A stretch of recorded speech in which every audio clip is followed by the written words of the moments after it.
প্রিয় ভাইরা, আজকে একটা গুরুত্বপূর্ণ বিষয় নিয়ে কথা বলার মনস্থ করেছি। বিষয়টা খুব একক বিষয়, মানে সমাজের অনেক অসুবিধা নিয়ে আমরা কথা বলি, রাষ্ট্রের অনেক অসুবিধা নিয়ে কথা বলি, বিশ্ব নিয়ে কথা বলি, আমরা অনেক বড় বড় বিষয় নিয়ে কথা বলি, কিন্তু একটা গুরুত্বপূর্ণ বিষয় ছুটে যায়, যেটার গুরুত্ব এগুলোর চাইতে অনেক বেশি। যে বিষয়টা সংশোধিত না হলে বাকি বিষয়গুলো সংশোধন কাম্য নয়। সেটা হচ্ছে সূরাতুত তাহরীমের ৬ নম্বর আয়াত। আল্লাহ রাব্বুল আলামিন সূরা তাহরীমের ৬ নম্বর আয়াতে বলছেন, বাদা আউযু বিল্লাহি মিনাশ শাইতানির রাজীম, আল্লাহ পাক বলছেন, ইয়া আইয়ুহাল্লাযীনা আমানু, হে মুমিনগণ, কু আনফুসাকুম, তোমরা নিজেরা জাহান্নামের আগুন থেকে বাঁচো, ওয়া আহলিকুম নারান, তোমাদের পরিবার বর্গকেও জাহান্নামের আগুন থেকে বাঁচাও। নিজে জাহান্নামের আগুন থেকে বাঁচো, পরিবার বর্গকেও জাহান্নামের আগুন থেকে বাঁচাও। আলাইহা মালাইকাতুন গিলাযুন শিদাদ, সেই জাহান্নাম থেকে বাঁচাও যেখানে আছে কঠোর মনের কিছু ফেরেশতা। লা ইয়াসুনাল্লাহা মা আমারাহুম ওয়া ইয়াফআলুনা মা ইউমারুন, আল্লাহ পাক বলছেন তাদেরকে আল্লাহ পাক যখন কোনো আদেশ করেন, সেই আদেশ পালনে তারা বিন্দুমাত্র গাফিলতি করে না। কঠিন হৃদয়ের কিছু ফেরেশতা আল্লাহ রাব্বুল আলামিন রেখেছেন কোথায়? জাহান্নামে। এবং এই জাহান্নাম থেকে বাঁচার জন্য আল্লাহ পাক বলছেন, তুমি নিজে আগে বাঁচো এবং পরিবার বর্গকে বাঁচাও। আসেন,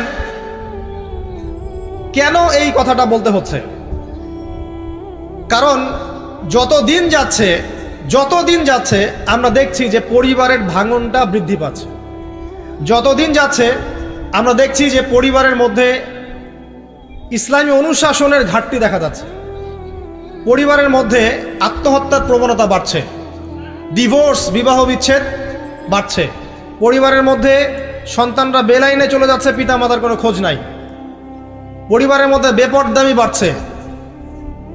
সুন্নাহ, রাসূল সাল্লাল্লাহু আলাইহি ওয়াসাল্লামের সুন্নত পরিবার থেকে উঠে যাচ্ছে।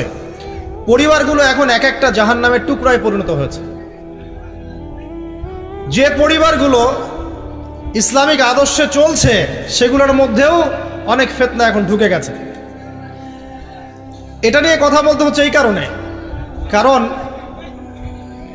পরিবার হচ্ছে একটা সমাজের গঠন একক। একটা সমাজ গঠিত হয় পরিবার নিয়ে। তো পরিবারগুলো যদি জাহান্নামের টুকরা হয়ে যায়, তো ওই সমাজটাও দেখবেন জাহান্নামের টুকরা হয়ে যাবে। আবার পরিবারগুলো যদি জান্নাতের টুকরা হয়, দেখবেন ইনশাআল্লাহ ওই সমাজটাও জান্নাতের টুকরাই হবে ইনশাআল্লাহ। আর এই সমাজগুলোকে নিয়েই কিন্তু দেশ গঠিত হয়। সমাজ যখন পরিবর্তিত হবে, সমাজ যখন জান্নাতি আদর্শে চলবে, তখন দেখবেন দেশটাও জান্নাতি পথে হাঁটছে। আর যদি দেখেন সমাজের মধ্যে জাহান্নামী আমল বেশি, তাহলে বুঝে নেবেন দেশের মধ্যেও জাহান্নামী আমল বেশি। আর এই দেশ নিয়েই বিশ্ব হয়, বিশ্ব গঠিত হয়। তো দেশগুলো যখন দেখবেন কোরআন সুন্নাহর বাইরে আচরণ করছে, তার মানে পুরো বিশ্ব থেকে ইসলামটা আস্তে আস্তে উঠে যাচ্ছে। তাহলে শুরুটা কোত্থেকে হচ্ছে? ব্যক্তি থেকে। কু আনফুসাকুম, আগে নিজে বাঁচো, 1 নম্বর কথা। নিজে জাহান্নামের আগুন থেকে বাঁচো। 2, তোমার পরিবার বর্গকে বাঁচাও। আমরা এখন বিশ্ব, অর্থনীতি, দেশ এগুলো নিয়ে পরে কথা বলবো। আমরা আগে বলবো নিজের কথা এবং পরিবারের কথা, ঠিক আছে? আসুন, আল্লাহ পাক বলছেন নিজে বাঁচো, পরিবার বর্গকে বাঁচাও। তার মানে আত্মকেন্দ্রিকতার কোনো সুযোগ নাই ইসলামে, যে আমি নিজে বাঁচলাম যথেষ্ট, আর কারো দিকে দেখার দরকার নাই। এই আত্মকেন্দ্রিকতার সুযোগ ইসলামে নাই। পরিবার বর্গকেও বাঁচাতে হবে, এটা আপনার উপর নৈতিক একটা ধর্মীয় দায়িত্ব। আসুন, আমরা প্রথমে কোরআন থেকে দেখি যে কোরআনুল কারীমের মধ্যে এরকম জান্নাতি পরিবারের উদাহরণ আছে কিনা, ঠিক আছে? তারপরে আসবো আমরা ওই জায়গায় যে নবী সাল্লাল্লাহু আলাইহি ওয়াসাল্লাম শেষ জামানায় পরিবারগুলো কেমন হবে এই ব্যাপারে কি বলেছেন। তারপরে ইনশাআল্লাহ আমরা আসবো কিছু পরিসংখ্যানে, যে এখনকার কিছু পরিসংখ্যান আপনাদেরকে দিব যে পরিবারগুলোর মধ্যে কি চলছে, ঠিক আছে? আর সর্বশেষে গিয়ে আমরা আলোচনা করব ইনশাআল্লাহ যে এই সমস্যাগুলো থেকে উত্তরণের পথ কি। 4টা পার্ট আছে আলোচনায়। কয়টা পার্ট? 4টা পার্ট। আগে আমরা দেখব প্রথমে কোরআন এবং সুন্নায় আদর্শ পরিবার গঠনের ব্যাপারে আল্লাহ পাক কি কি নসিহত করেছেন, 1 নাম্বার। তারপরে যাব রাসূল সাল্লাল্লাহু আলাইহি ওয়াসাল্লাম শেষ জামানায় পরিবারগুলোর অবস্থা কি করুণ হবে এই ব্যাপারে কি কি হাদিস বলেছেন। তারপরে আমরা আসব কিছু পরিসংখ্যানে, যে দেশে এবং বিশ্বে পরিবারের ভাঙনের কিছু পরিসংখ্যান। আর তারপরে আসব আমরা যে পরিবারগুলো এখন আমরা কিভাবে গঠন করব, আর কি কি কাজ করলে এই পরিবারগুলো জান্নাতের টুকরা হবে ইনশাআল্লাহ।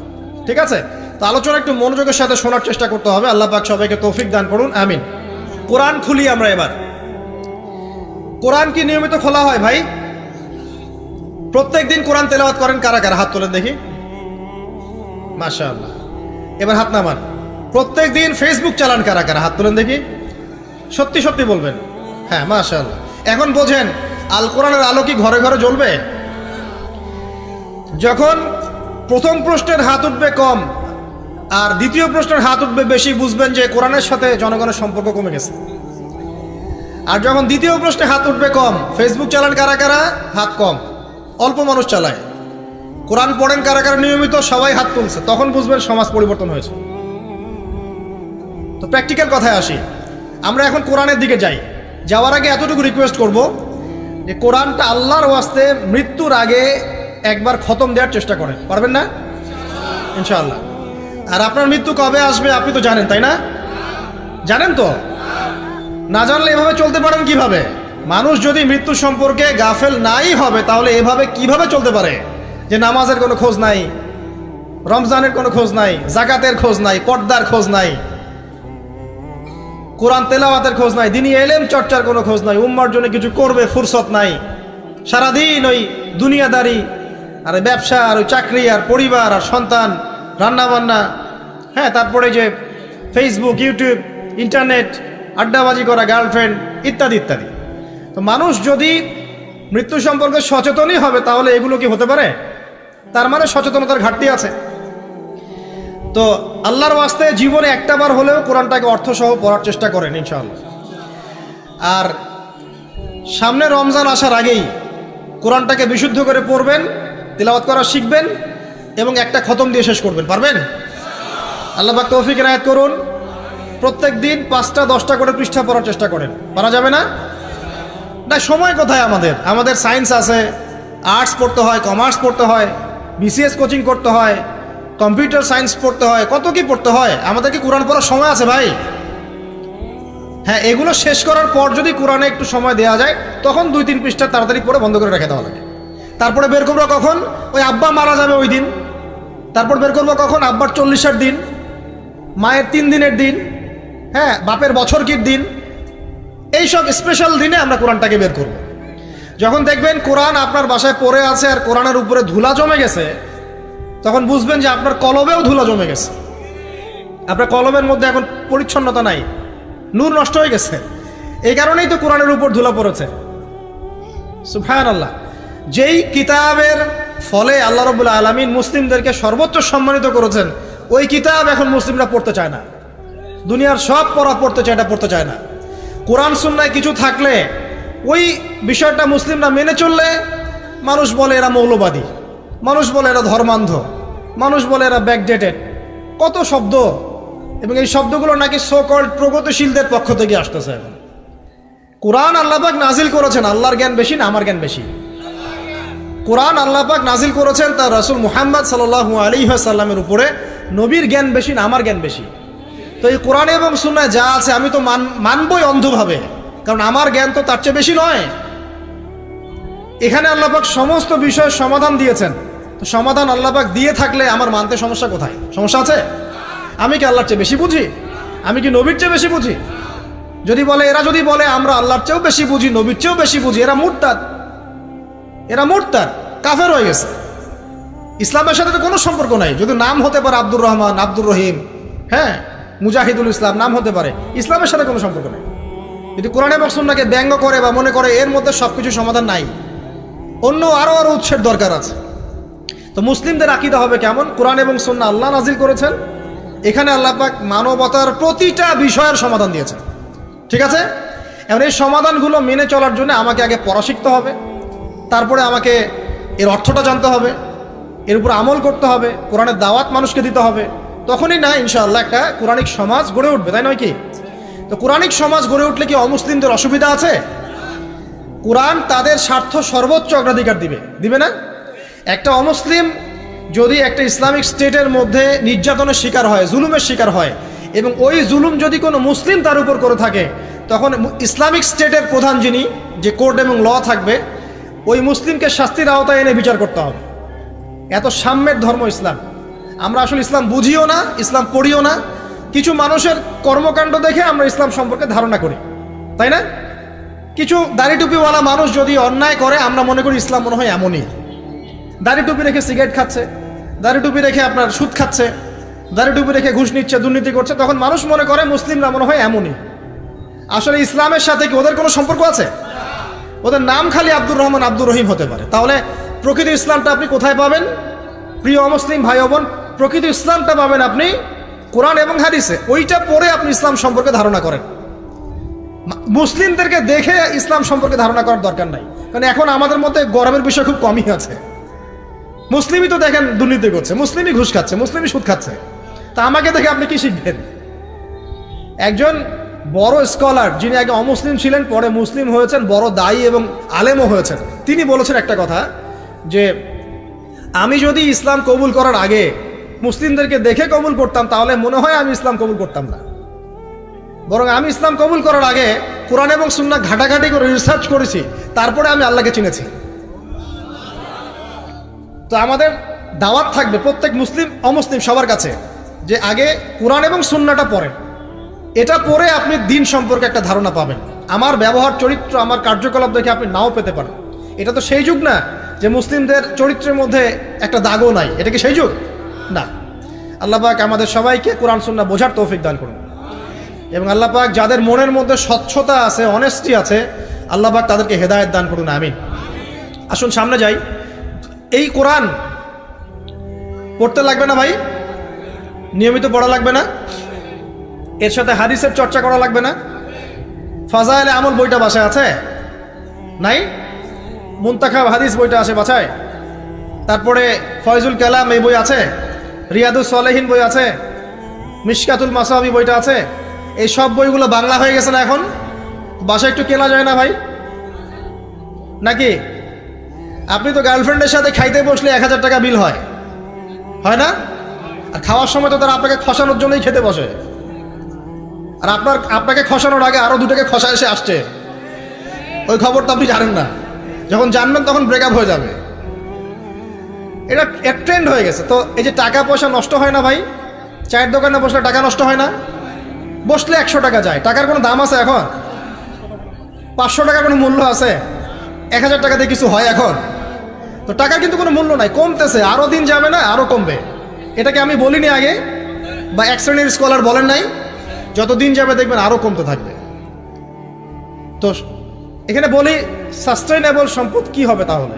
জমি জমা হতে পারে, গোল্ড হতে পারে, আপনার সিলভার হতে পারে, আপনার গবাদি পশু হতে পারে, ব্যবসা ইনভেস্টমেন্ট হতে পারে, সাস্টেইনেবল অ্যাসেটে আসে। তো টাকা পয়সা আমরা কিন্তু প্রচুর অহেতুক নষ্ট করে ফেলি। এগুলো জমায়ে বইপত্র কিনে বাসায় পার্সোনাল একটা লাইব্রেরি করা যায় না? খুব কষ্ট হবে।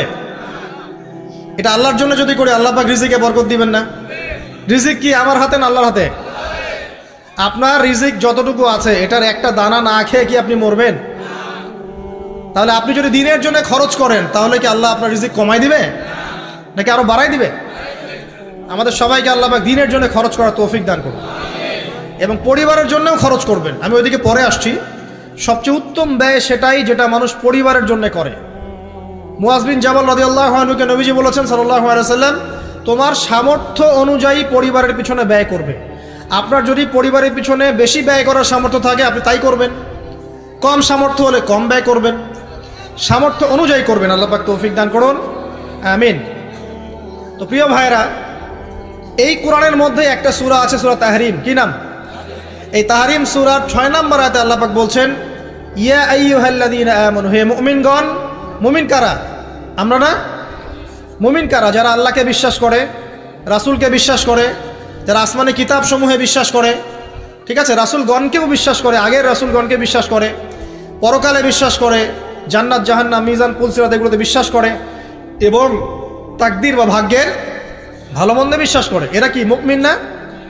শর্ত হচ্ছে, মুমিন হতে হলে আপনাকে অন্তরে বিশ্বাস করতে হবে, মুখে স্বীকারও করতে হবে, কাজেও বাস্তবায়ন করতে হবে, নাকি শুধু মুখে বললেই হবে?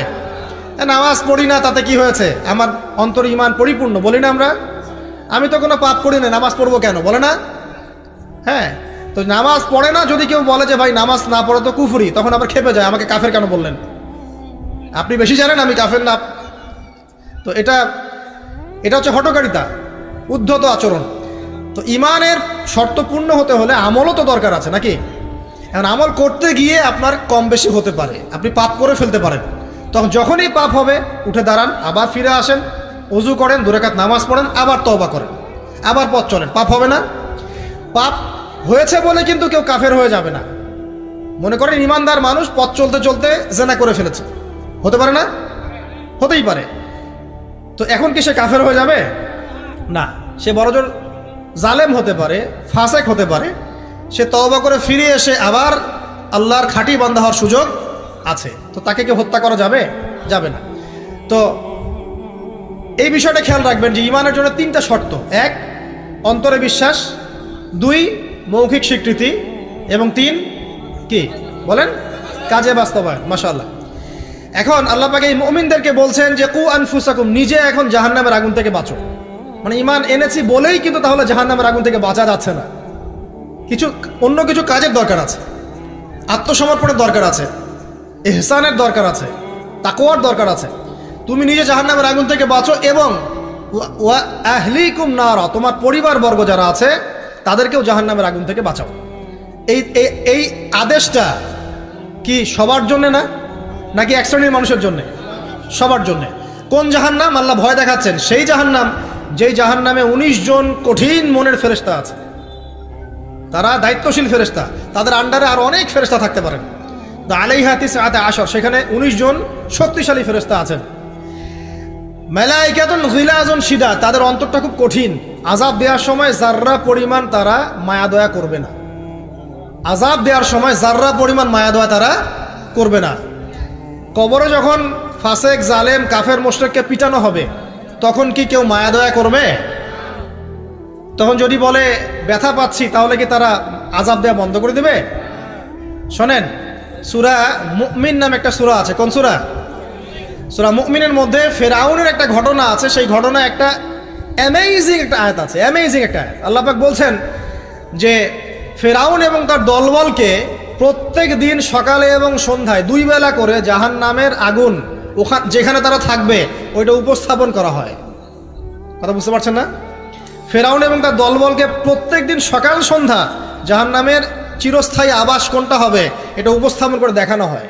আল্লাহ পাক বলছেন যে তুমি নিজে জাহান্নামের আগুন থেকে বাঁচো, তোমার পরিবারবর্গকে বাঁচাও। কোন জাহান্নাম? যেখানে কঠিন মনের ফেরেশতা আছে। এখন আমরা আগে দেখব কোরআন থেকে যে এখানে এরকম পরিবার কোথায় যে পরিবারগুলো জান্নাতের টুকরা। কোরআনে আসেন, আমরা দেখি কিছু এক্সাম্পল দেখি। 1 নম্বর এক্সাম্পল দিচ্ছি, আদম এবং হাওয়া আলাইহিস সালাম, তারা একটা পরিবার না? আচ্ছা, তাদেরকে আল্লাহ পাক ফল খাওয়ার কারণে জান্নাত থেকে নামিয়ে দিলেন না? এই ফলটা খাওয়ার ব্যাপারে, এই গাছের কাছে যাওয়ার ব্যাপারে তাদেরকে উৎসাহিত করেছিল কে? ইবলিস। ইবলিস বলেছিল যে হাল আদুল্লুকা আলা শাজারাতিল খুলদি ওয়া মুলকিন লা ইয়াবলা, হে আদম এবং হাওয়া, আমি কি তোমাদেরকে এমন গাছের সন্ধান দিব না যে গাছের কাছে গেলে তোমরা চিরস্থায়ী হয়ে যাবে এবং বিশাল রাজত্বের অধিকারী হবে। চিরস্থায়িত্বের টোপ এবং রাজত্বের টোপ, এই দুটো দিয়ে তারা আদম এবং হাওয়া আলাইহিস সালামকে ডিসিভ করেছিল। এই ফল খাওয়ার সাথে সাথে আল্লাহ পাক তাদেরকে বের করে দেন নাই, বরং ফল খাওয়ার সাথে সাথে তাদের গায়ে জান্নাতের যে পোশাকটা ছিল না এটা খুলে পড়ে গেছে। এই পোশাকটা খুলে ফেললো কে বলেন? ইবলিস, শয়তান। আল্লাহ পাক এটাই বলছেন, ইয়া বানি আদম, হে বনু আদম, লা ইয়াফতিনান্নাকুমুশ শাইতান, শয়তান যেন তোমাদেরকে ফিতনায় না ফেলতে পারে। কামা আখরাজা আবাওয়াইকুম মিনাল জান্নাহ, ঠিক যেমন করে সে তোমাদের পিতামাতাকে জান্নাত থেকে বের করে দিয়েছিল। ইয়ানজিউ আনহুমা লিবাসাহুমা, শয়তান তোমাদের পিতামাতার লেবাস, পোশাক খুলে ফেলে দিয়েছিল। লিউরিয়াহুমা মিন সাওআতিহিমা, যাতে করে তাদের লজ্জাস্থান উন্মুক্ত হয়ে যায়। তাহলে আমাদের পিতামাতাকে নগ্ন করে দিয়েছিল কে? ইবলিস। তাহলে এখন আপনি বলেন আমাকে, এই যুগে যারা মুসলিমদের, মুমিনদের, নরনারীদের গা থেকে পোশাক খুলে ফেলতে চায় এরা কার এজেন্ট বলেন? বুঝতে পারছেন এবার?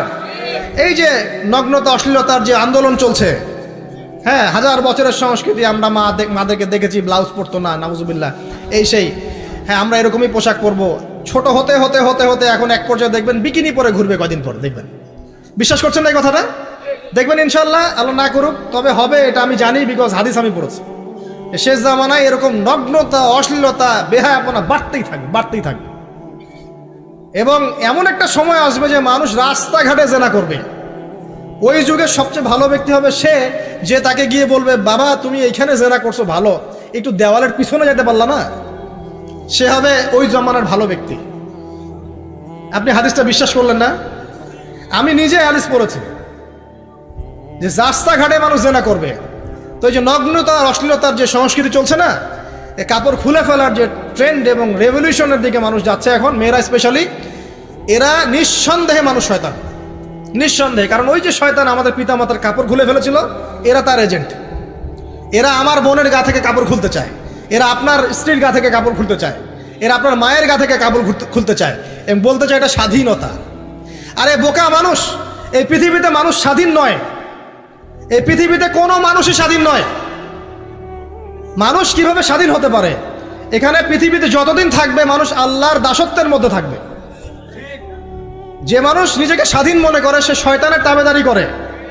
এই পৃথিবীতে কোনো মানুষই স্বতন্ত্র স্বাধীন নয়, বরং আল্লাহ পাকের দাসত্বের অধীনে সে পরাধীন। মানুষ বুঝতে চায় না যে স্বাধীনতার ডেফিনেশন কি। আল্লাহ পাকের রুলস এবং রেগুলেশনস মেনে চললে পরে আমি তখন স্বতন্ত্র স্বাধীন, আল্লাহর দাসত্বের অধীনে, দাসত্বের বাইরে গিয়ে নয়। আর আল্লাহ পাকের দাসত্বের 5 পয়সা পরোয়া না করে নিজেকে যদি স্বাধীন মনে করে, সে তো শয়তানের চেলা। কথা কি বুঝতে পারছেন? আসেন, এই যে আমাদের পিতামাতাকে ওখান থেকে নামিয়ে দেওয়া হলো, তারা দুজন কিন্তু এই পৃথিবীতে যে কষ্টের জীবন তারা কিন্তু একসাথে অতিবাহিত করেছেন, করেন নাই? তো এই যে কষ্ট দুঃখ একসাথে পথ চলা, স্বামী স্ত্রীর এই যে একটা বন্ধন, মায়াবী একটা হৃদ্যতার বন্ধন, এটাই হচ্ছে পরিবারের ভিত্তি। আমি আদর্শ পরিবারের দিকে যাচ্ছি আস্তে আস্তে ইনশাআল্লাহ। কোরআন থেকে আপনাকে কয়েকটা দলিল দিচ্ছে। এবার দেখবেন তাদের সন্তান হাবিল কাবিল, ও যে কি হলো, কাবিল হাবিলকে, পড়েন নাই? কাবিল হাবিলকে হত্যা করলো। এখানে হত্যার মূল কারণ কি ছিল? হিংসা। কাবিলের কুরবানি কবুল হচ্ছে না, হাবিলেরটা হচ্ছে। তার মানে বুঝলাম পৃথিবীতে ফাসাদ ছড়িয়ে পড়বে, পরিবারে ফাসাদ ছড়িয়ে পড়বে, তার অন্যতম একটা কারণ হচ্ছে ঈর্ষা বা হিংসা। আসলে ঈর্ষা হিংসা এক জিনিস নয়, এখানে মূল কারণ হচ্ছে হিংসা।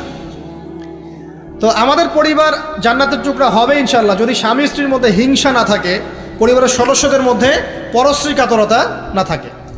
একটু মনোযোগ দেন। তারপরে সামনে যান। ওই যে নূহ আলাইহিস সালামের নাম শুনেছেন? আচ্ছা, কত বছর দাওয়াত দিয়েছেন বলেন? এই তো মাশাআল্লাহ 950 বছর। 950 বছর দাওয়াত দেওয়ার পর 40 বা 80টা পরিবার ইসলাম কবুল করেছে। বাকিরা আল্লাহ পাকের গজবে ডুবে গেছে। এখন ডুবে যাওয়ার মধ্যে কি তার ছেলেও ছিল না? নূহ আলাইহিস সালাম আল্লাহকে বলছেন, আল্লাহ ইন্নাহু মিন আহলি, সে আমার পরিবারের একজন, তাকে হেফাজত করে বাঁচাও, আল্লাহ মাফ করে দাও। আল্লাহ পাক বলছেন লাইসা মিন আহলি, সে তোমার পরিবারের কেউ না। এখান থেকে আরেকটা দলিল দেই। লুত, কওমে লুতের নাম শুনেছেন? ওটা সমকামী, ছেলে ছেলে বিয়ে করে, যেটা এখন ছড়িয়ে পড়ছে দিন দিন। প্রতি 10 জনের মধ্যে নাকি একজন এখন মনে করে যে ছেলে ছেলে বিয়ে করা যায়, নাউজুবিল্লাহ। এবং এর এই সভ্যতাটা ধারক বাহক হচ্ছে পশ্চিমারা। ওখানে অনেক আগেই এগুলো চালু হয়ে গেছে। আমেরিকাতে তো চালু আছেই, ব্রিটেনে আছে, কানাডায় আছে, অস্ট্রেলিয়া আছে, আমাদের ভারতেও আছে। আর দিন দিন এখন এটাই যে আমাদের সাবকন্টিনেন্ট বাংলাদেশ, এখানেও ঢুকে পড়েছে। এবং এদের সংগঠন আছে, এদের পতাকা আছে, পতাকার মধ্যে রংধনুর সাইন আছে। হ্যাঁ, এরা এখন বাক স্বাধীনতার কথা বলে। তো ছেলে ছেলে, কিন্তু মেয়ে মেয়েও যে বিয়ে করে এটা কোরআনে পাই নাই। তো এখন দেখছি মেয়ে মেয়েও বিয়ে করে। কথা কি বিশ্বাস করছেন না? মেয়ে মেয়ে পর্যন্ত বিয়ে করে। তারপরে আরো দেখেছি ইদানিং যে লিভ টুগেদার চলছে বাংলাদেশে। এখন বিয়ের দরকার নেই, একসাথে থাকবেন, বিয়ের দরকার নেই। মানে আপনি একজন বান্ধবী একসাথে চলবেন স্বামী স্ত্রীর মতো, এটা লিভ টুগেদার। বলবে যে উন্নত সভ্যতার এগিয়ে গেছে, আমরা পিছিয়ে থাকবো কেন? শোনো, তোমরা আগাচ্ছ ঠিকই, কিন্তু তোমরা আগাচ্ছ কোন দিকে জানো? তোমরা আগাচ্ছ জাহান্নামের দিকে। তোমরা জাহান্নামের দিকে আগাচ্ছ। তোমরা ঠিকই আগাচ্ছ, অস্বীকার করছি না। তোমরা এগিয়ে যাচ্ছ ঠিকই, বাট জাহান্নামের দিকে। তোমাদের তাকদিরে যদি হেদায়েত না থাকে, জাহান্নামের মর্মান্তিক আযাব থেকে কেউ বাঁচাতে পারবে না। তো এই কওমে লুতকে আল্লাহ পাক ধ্বংস করেছে নির্মম ভাবে। ফেরেশতাদের পাখা দিয়ে পুরো জাতিটাকে তুলে ওই যে কওমে লুত জর্ডান, ডেড সি, ওই জায়গাটা উপর থেকে পাথর বর্ষণ করে রজম করে উল্টা দিকে আবার দফন করে দেওয়া হয়েছে। তো এই কমে লুতের নবীর নাম ছিলেন লুত আলাইহিস সালাম, ঠিক আছে? তার স্ত্রী পর্যন্ত কিন্তু ঈমান আনেন নাই, ঠিক নূহ আলাইহিস সালামের স্ত্রীর মতোই। নূহ আলাইহিস সালামের সন্তান স্ত্রী ঈমান আনে নাই, লুত আলাইহিস সালামের স্ত্রী ঈমান আনেন নাই। এবার এখান থেকে আমাদের পারিবারিক হেদায়েতটা কি বলেন? আপনি যদি একজন আলেমের সন্তানও হন, আপনি যদি একজন মুহাদ্দিস, মুফাসসির, মুফতিরও সন্তান হন, নিজে যদি তাকওয়া ঈমান অর্জন করতে ব্যর্থ হন, আপনার বংশ, আপনার পরিচয়, আপনার জাতীয়তাবাদ, আপনার রক্ত, বর্ণ কোনো কিছুই আপনাকে জাহান্নামের আগুন থেকে বাঁচাতে পারবে না। এই জন্য নবী সাল্লাল্লাহু আলাইহি ওয়াসাল্লাম তার কলিজার টুকরা মেয়ে ফাতিমা রাদিয়াল্লাহু আনহাকে বলছেন, হে ফাতিমা, দুনিয়াতে আমার কাছে যা চাওয়ার তুমি চেয়ে নাও, পরকালে আমি তোমার কিন্তু কোনো হেল্প করতে পারবো না। কিন্তু আমরা জানি নবী সাল্লাল্লাহু আলাইহি ওয়াসাল্লাম সবার জন্য আমভাবে সুপারিশ করবেন। তিনি তার স্ত্রী আয়েশা রাদিয়াল্লাহু আনহাকে কাঁদতে দেখে বলছেন, হে আয়েশা, কি জন্য কাঁদছো? আয়েশা রাদিয়াল্লাহু আনহা বলছেন, আল্লাহর আযাবের ভয়ে কাঁদছি ইয়া রাসূলুল্লাহ। নবী সাল্লাল্লাহু আলাইহি ওয়াসাল্লাম বলছেন, আয়েশা, তিনটা জায়গা থাকবে কিয়ামতের মাঠে যখন আমিও তোমাকে চিনতে পারবো না, তুমিও আমাকে চিনতে পারবে না। এক, যখন আমলনামা ছুড়ে দেওয়া হবে, ইকরা কিতাবাক ওয়া কাফা বিনাফসিকা আল-ইয়াওমা আলাইকা হাসিবা, কেউ কাউকে চিনবে না, সবাই ইয়া নাফসি ইয়া নাফসি। একটা হচ্ছে পুলসিরাত পার হওয়ার সময় কেউ কাউকে চিনবে না, ইয়া নাফসি। আরেকটা হচ্ছে যখন আমলনামা ওজন করা হবে মিজান, কেউ কাউকে চিনবে না। এখন যাদেরকে আপনার আপন মনে হচ্ছে না, আমি একটা কথা তো অনেক দিন বলেছি যে আল্লাহ সুবহানাহু ওয়া তাআলা ছাড়া ইহকাল পরকালে আমাদের প্রকৃত আপন কেউই নাই। কথা বুঝতে পারছেন না? না, সময় হোক বুঝতে পারবেন। এই যে যাদের কথা চিন্তা করে আপনি দুর্নীতি করছেন, ঘুষ খাচ্ছেন, সুদ খাচ্ছেন, এরা আপনাকে চিনবে না মরার পরেই। আপনি মারা যাবেন, এরা আপনাকে চিনবে না পরকালে। তখন যদি আপনি বলেন, হে আল্লাহ, আমি ওদের স্বার্থে সুদ খেয়েছি, পরিবার দেখাশোনা করার জন্য ঘুষ নিয়েছি, দুর্নীতি করেছি, ওরা উল্টা বলবে যে আল্লাহ, একে তো আমি নিতে বলি নাই, ওকে তো আমি নিতে বলি নাই, ওর হিসাব ও দিবে, আমি এসবের মধ্যে নাই। আপনার স্ত্রী আপনাকে কথা বলবে, ইয়াউমা ইয়াফিরুল মারউ মিন আখি, ভাই ভাই থেকে দৌড় দিয়ে পালাবে ওই দিন। উম্মিহি ওয়া আবি, তার মা বাপ থেকে পালাবে। ওয়া সাহিবাতিহি ওয়া বানি, এই যে স্ত্রী সন্তান, এগুলো থেকে পালাবে মানুষ। লিকুল্লি ইমরিইন মিনহুম ইয়াউমাইযিন শা'নু ইউগনি, প্রত্যেক সত্তা সেই দিন নিজেকে নিয়ে ব্যস্ত থাকবে। তো এখান থেকে শিক্ষা দেখেন যে পরিবার আদর্শ হবে যখন পরিবারের প্রত্যেকটা মানুষ নিজেকে নিয়ে ভাববে যে আমি কতটুকু ইমানদার হয়েছি। আমি কার সন্তান সেটা বড় কথা নয়, আমি কতটুকু ইমানদার হতে পেরেছি, কতটুকু মুত্তাকি হতে পেরেছি, আল্লাহওয়ালা হতে পারলাম, এটা মূল কথা।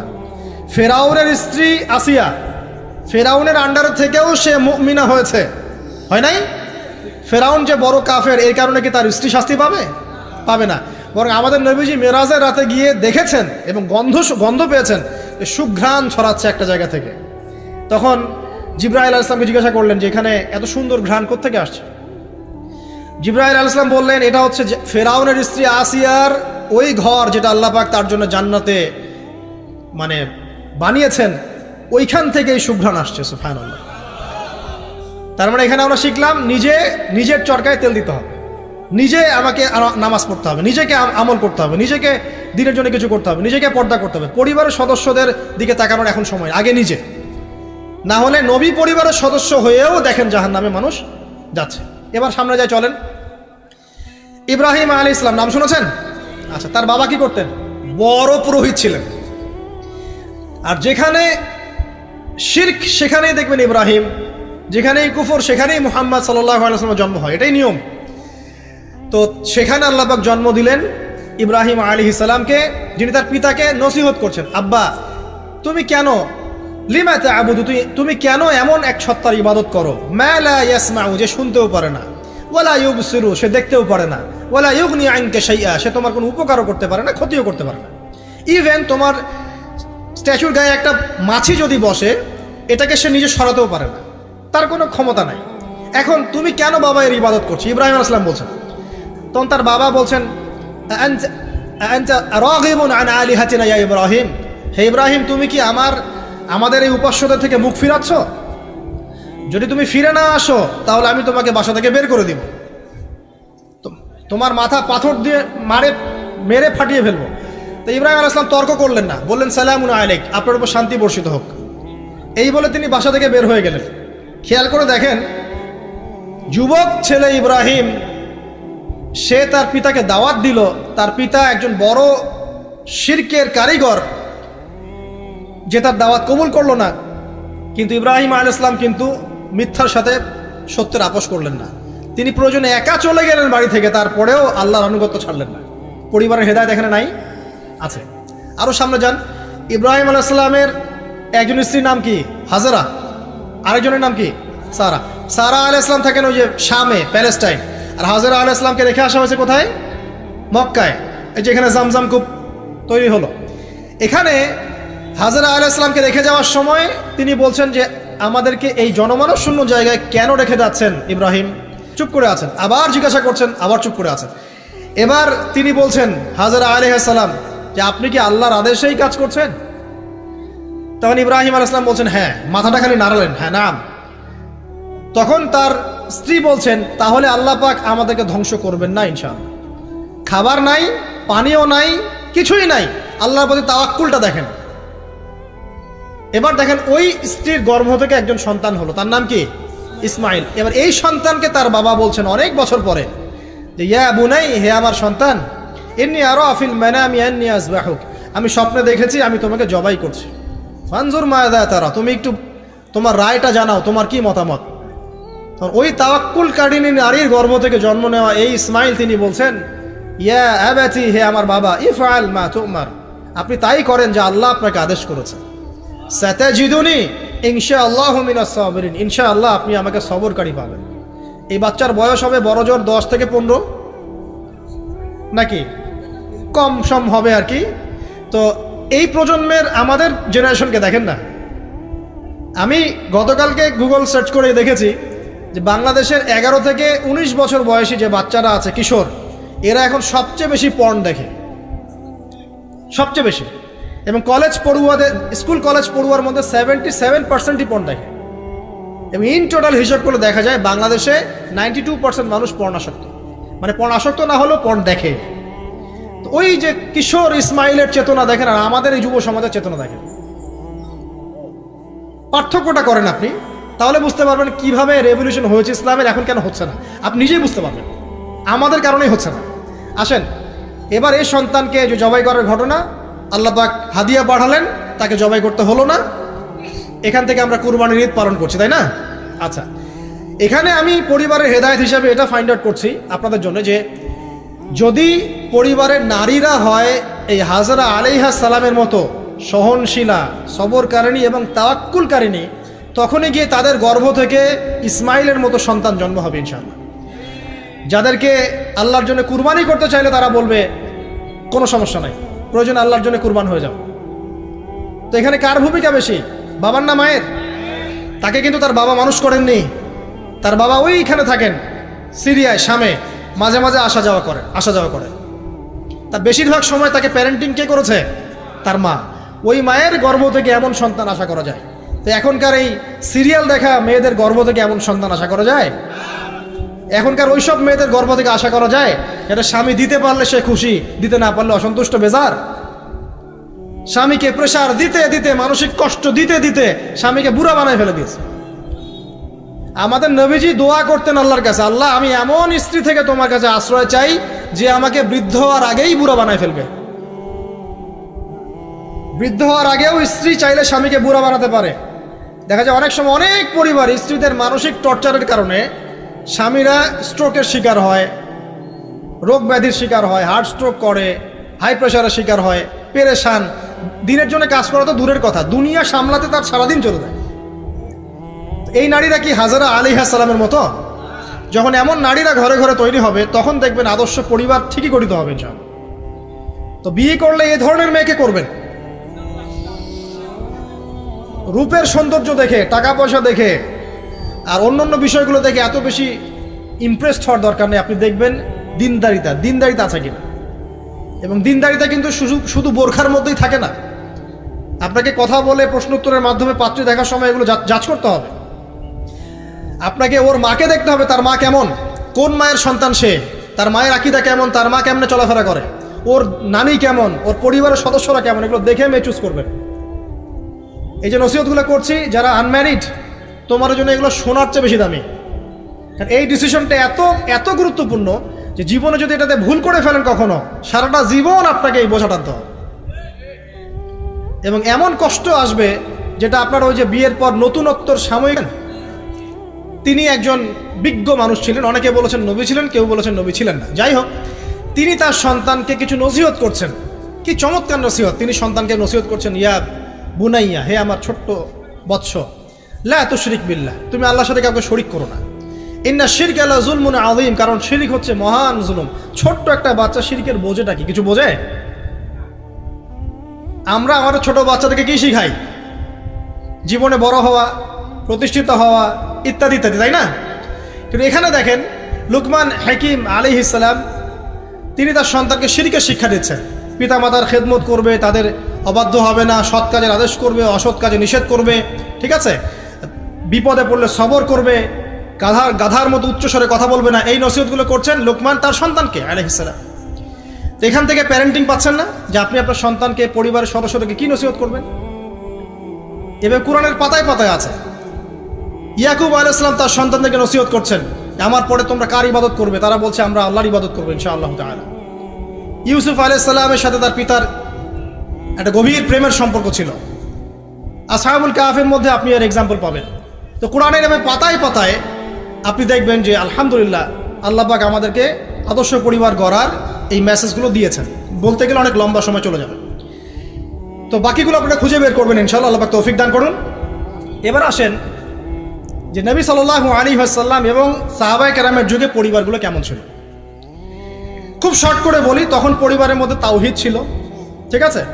পরিবারের মধ্যে সুন্নত ছিল, পরিবারে কোরআনের তালিম চর্চা ছিল, পরিবারে পর্দা ছিল, পরিবারের মধ্যে দেখবেন আপনি মাশাআল্লাহ ইসলামিক অনুশাসন ছিল, একটা শাসনের লাঠি ছিল, পরিবারের মধ্যে হৃদ্যতা, ভালোবাসার বন্ধন ছিল, হ্যাঁ, পরিবারে হালাল রিজিকের প্রাচুর্য ছিল, পরিবারের মধ্যে অপসংস্কৃতি ছিল না, ইসলামিক সংস্কৃতি ছিল। মানে ওই সময় পরিবারগুলো এক একটা সোনার টুকরা ছিল না, তাই না? ছিল না, জান্নাতের টুকরা ছিল। মানে যত ভালো গুণ সব পরিবারে ছিল, আর খারাপ গুণের সাথে তারা খুব একটা সম্পর্কিত ছিলেন না, আলহামদুলিল্লাহ। কিন্তু নবী সাল্লাল্লাহু আলাইহি ওয়াসাল্লাম শেষ জামানার হাদিসগুলো যখন বর্ণনা করেছেন, তখন যে কথাগুলো বলেছেন যে শেষ জামানায় পরিবারের ভাঙনগুলো বেশি হবে, বিচ্ছেদ বেশি হতে পারে, সন্তানরা দেখবেন পিতামাতাকে সম্মান করবে না, হ্যাঁ, পরিবারে আপনার অপসংস্কৃতি অনুপ্রবেশ করবে, জেনা বেড়ে যাবে, মাদক বেড়ে যাবে, অশ্লীলতা বেহায়াপনা বেড়ে যাবে, প্রতিবেশীর অধিকার ক্ষুণ্ণ করা হবে, ভাইয়ে ভাইকে খুন করবে, বোন বোনকে মানে চুলাচুলি করবে, মানে পরিবারে অশান্তি বিরাজ করবে, এমনটা হাদিসের মধ্যে কিন্তু বর্ণিত আছে, প্রচুর হাদিস আছে। তো এই অবস্থায় একটু আপনাকে দেখাই যে এখন এমন একটা অবস্থা চলছে যে আপনি ম্যাক্সিমাম পরিবারগুলোর মধ্যে যাবেন, আপনি গিয়ে দেখবেন ম্যাক্সিমাম পরিবারে কিন্তু নামাজটা নাই। ম্যাক্সিমাম পরিবারে যাবেন, আপনি গিয়ে দেখবেন সেখানে কিন্তু পর্দাটা নাই। বেশিরভাগ পরিবারে আপনি যান, দেখেন দিনের ইলম চর্চার যে গুরুত্ব, এটা কিন্তু ওখানে দেখবেন আপনি নাই। বেশিরভাগ পরিবারে দেখেন আপনি এখানে হালাল হারামের কোনো পরোয়া নাই, রিজিক আসতেছে কোন দিক থেকে আসুক, ঠিক আছে? বেশিরভাগ পরিবারে দেখবেন স্বামী স্ত্রীর মধ্যে খুব একটা হৃদ্যতা, ভালোবাসার বন্ধন পাওয়া যাচ্ছে না, প্যারেন্টিংসগুলো ঠিক নাই, খাবারের উৎসগুলো ঠিক নাই, অপসংস্কৃতি আছে পরিবারে, এখন মাদক ঢুকে গেছে, জেনা ঢুকে গেছে, পর্ন ঢুকে গেছে, ঠিক আছে? এই যে ডিভাইসের এডিকশন ঢুকে গেছে। মানে অন্তর্নিহিত সম্পর্কগুলো, যে হৃদ্যতা ভালোবাসার সম্পর্কগুলো ছিল এবং ইসলামিক নীতি নৈতিকতাগুলো ছিল, এখন এগুলো কিন্তু দিন দিন পরিবার থেকে কমে যাচ্ছে। এতে করে পরিবারে ডিভোর্স বাড়ছে। যেমন প্রতি 1 ঘন্টায় ঢাকায় একটা করে ডিভোর্স হয়, মানে প্রতি 24 ঘন্টায় 24টা ডিভোর্স ঢাকায় হয়, এবং আমেরিকার মতো কান্ট্রিতে প্রতি 13 সেকেন্ডে একটা করে ডিভোর্স হয়, ঠিক আছে? দেখা যায় গড়ে প্রতিদিন, এই বিশ্বে গড়ে প্রতিদিন 29 জন মানুষ আত্মহত্যা করছে এখন ফ্রাস্ট্রেট হয়ে, পারিবারিকভাবে, পারিবারিক কলহের শিকার হয়ে। দেখা যায় গড়ে প্রায় 30 to 40% মেয়ে এখন পারিবারিক সহিংসতার শিকার হচ্ছে, যৌতুকের কারণে, আপনার পরকীয়ার কারণে। আর পরকীয়ার কথা তো বলতেই ভুলে গেছে যে ম্যাক্সিমাম পরিবারে এখন পরকীয়া চলছে, স্বামী স্ত্রীকে নিয়ে সন্তুষ্ট না, স্ত্রী স্বামীকে নিয়ে সন্তুষ্ট না, দেখবেন পরকীয়া এটা কমন হয়ে যাচ্ছে। ম্যাক্সিমাম পরিবারে আপনি দেখবেন যে পর্ন ঢুকে গেছে, জেনা ঢুকে গেছে, মানে জেনাটাকে সহজ করে ফেলা হচ্ছে। এবং প্রগতির নামে আমরা এখন এমন কিছু কালচার লালন পালন করছি যেগুলো আস্তে আস্তে আমাদেরকে ইসলাম থেকে সরিয়ে দিচ্ছে। তো পরিবারের অবস্থা এখন ভয়াবহ খারাপ, আত্মহত্যার প্রবণতা বাড়ছে, যৌতুক বাড়ছে, আপনার মাদকাসক্ত ছেলেমেয়ের সংখ্যা বাড়ছে, হ্যাঁ, পর্ন এডিক্টেড ছেলের সংখ্যা বাড়ছে। এরা না দেশকে কিছু দিতে পারছে, না সমাজকে, না জাতিকে। এরা কিন্তু আসলে সম্পদ নয়, এরা বরং বোঝা হচ্ছে। দুনিয়াবি বিষয়গুলোকে অনেক বেশি গুরুত্ব দেওয়া হচ্ছে, এতে করে দিনটা কিন্তু সংকুচিত হচ্ছে। তো এগুলো বলতে থাকলে অনেক সময় চলে যাবে। তো এক কথায় পরিবারের ভাঙনটা এখন বেশি এবং পরিবারের নীতি নৈতিকতার অবস্থা খুব খারাপ। এর কারণগুলো আমরা ফাইন্ড আউট করলাম। কি কি কারণ? এক নাম্বার ধরেন কোরআনের তালিম চর্চা উঠে যাওয়া, তাওহীদ উঠে যাওয়া, শিরিকের অনুপ্রবেশ, সুন্নত উঠে যাওয়া, বেদাতগুলো ঢুকে যাওয়া, পরিবারে হারাম রিজিক ঢুকে যাওয়া, পরিবারের কর্তাদের নীরব ভূমিকা, হ্যাঁ, পরিবারে হাজরা আলাইহিস সালামের মতো মা না থাকা, পরিবারে খাদিজা রাদিয়াল্লাহু আনহার মতো স্ত্রী না থাকা, অনেক কারণ। এরপরে বাইরের সংস্কৃতির অনুপ্রবেশ, হ্যাঁ, প্রিন্ট এবং ইলেকট্রনিক মিডিয়ার যৌনতা, এই সব কিছু মিলে কিন্তু পরিবারগুলো ক্রাশ করছে। এতে করে দেখবেন অনেক সমস্যা হচ্ছে। যৌতুক টৌতুক তো বললাম, সবচেয়ে বড় কথা আপোষের যে মিল মোহব্বত, ওয়াজআলা বাইনাকুম মাওয়াদ্দাতা ওয়া রাহমা, এটা আস্তে আস্তে কমে যাচ্ছে। এবং পরিবার যখন এরকম ভাঙনের শিকার হচ্ছে তখন দেখবেন সমাজের মধ্যে স্ট্যাবিলিটি নষ্ট হচ্ছে এবং এই সমাজগুলোতেই আপনি কখনো আদর্শ রাষ্ট্র কায়েম করতে পারবেন না। এখন আসেন, জাস্ট এখান থেকে আমি আলোচনার শেষের দিকে যাব অল্প সময়, যে আমরা এখন কি কি কাজ করলে কিভাবে স্টার্ট করব আর কিভাবে আমরা এটাকে সলভ করতে পারি। এই সলিউশনটা দুই রকম। এক নম্বর হচ্ছে যারা অলরেডি পরিবারে ঢুকে গেছেন তাদেরকে অন্য জায়গা থেকে শুরু করতে হবে।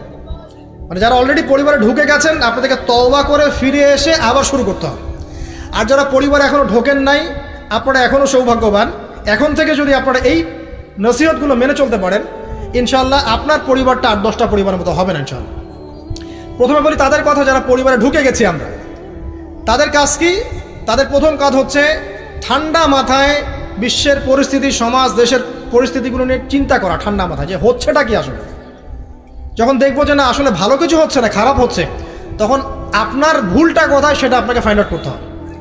আপনার ভুলটা কোথায় ছিল? আপনি এমন কাউকে বিয়ে করেছেন যে ফ্যামিলিস্ট, আপনি এমন একটা পরিবার গঠন করেছেন যেখানে আপনি কোরআনটা চালু করতে পারেন নাই, সবাই নামাজ পড়ছে না, সবাই পর্দা করছে না, হ্যাঁ, নিয়মিত তালিম হচ্ছে না। এখন আপনার কাজ কি? আগে তওবা করে ফিরে আসেন। ফিরে এসে আপনি জ্ঞান চর্চা শুরু করেন। আপনি নিজে রোল মডেল হয়ে দেখান, জ্ঞান চর্চা করে, আমল করে, পর্দা করে, ইসলামের জন্য কিছু করে একটা রোল মডেল স্থাপন করে দেখান, দেখিয়ে পরিবারকে আহ্বান করেন যে তোমরাও এদিকে আসো। এবং আপনার যত ক্ষমতা আল্লাহ পাক দিয়েছেন পরিবারে, অর্থনৈতিক ক্ষমতা বা স্বামী হিসেবে ক্ষমতা, বাবা হিসেবে ক্ষমতা, এটা আপনি পরিবারে প্রয়োগ করেন। প্রয়োগ করে পরিবারটাকে লাইনে আনার চেষ্টা করেন। এরপরে চেষ্টা করতে করতে করতে করতে যদি কোনো কাজই না হয় শেষ পর্যন্ত, অ্যাটলিস্ট আপনি আপনার দায়িত্ব পালন করেছেন। এখন তাদের ভার আল্লাহর হাতে ছেড়ে দেন, আপনি আপনার কবরের ফিকির করেন। ব্যাস, যার যার হক তাকে তাকে দিয়ে দেন, নিজের হকটা আল্লাহর কাছে চেয়ে নেন। আর দ্বিতীয় হচ্ছে তারা যাদের পরিবার এখনো শুরু হয়নি, আপনারা কিভাবে স্টার্ট করবেন? প্রথমে বলবো জ্ঞান চর্চা এখনই করে নেন, জ্ঞান অর্জনটা এখনই করে নেন। পরিবার গঠন হয়ে গেলে অনেক রেসপন্সিবিলিটি আসবে, তখন ডিফিকাল্ট। তো জেনারেল লাইনে পড়া, ইসলামিক পড়া একটা ব্যালেন্স করেন। আমি বলছি না জেনারেল পড়া ছেড়ে দেন, আমি এটা কখনো বলি নাই। ওটা পড়াশোনা করেন, ইসলামিক পড়াশোনাগুলো করেন, একটা ব্যালেন্স করেন। করে আপনি 5 ওয়াক্ত নামাজ শুরু করেন, আল্লাহ রাস্তায় সময় লাগান, কোরআন তেলাওয়াত করেন, আলেম ওলামার সোহবতে যান, হ্যাঁ, আত্মশুদ্ধিমূলক কাজ করেন, সমাজ কল্যাণমূলক কাজ করেন। পাশাপাশি আরও বলবো যে দিনী কাজে ব্যস্ত থাকেন, ভালো কাজে ব্যস্ত থাকেন। এভাবে নিজের ভিতরটাকে আগে পরিশুদ্ধ করে নেন।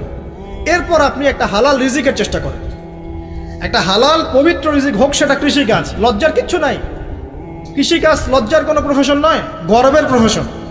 কারণ আল্লাহ পাক বহু নবীকে রাখালি করিয়েছেন, পশুপালন করিয়েছেন। জানেন, মুসা আলাইহিস সালামকে আল্লাহ পাক পশুপালন করিয়েছেন 8 বছর 10 বছর।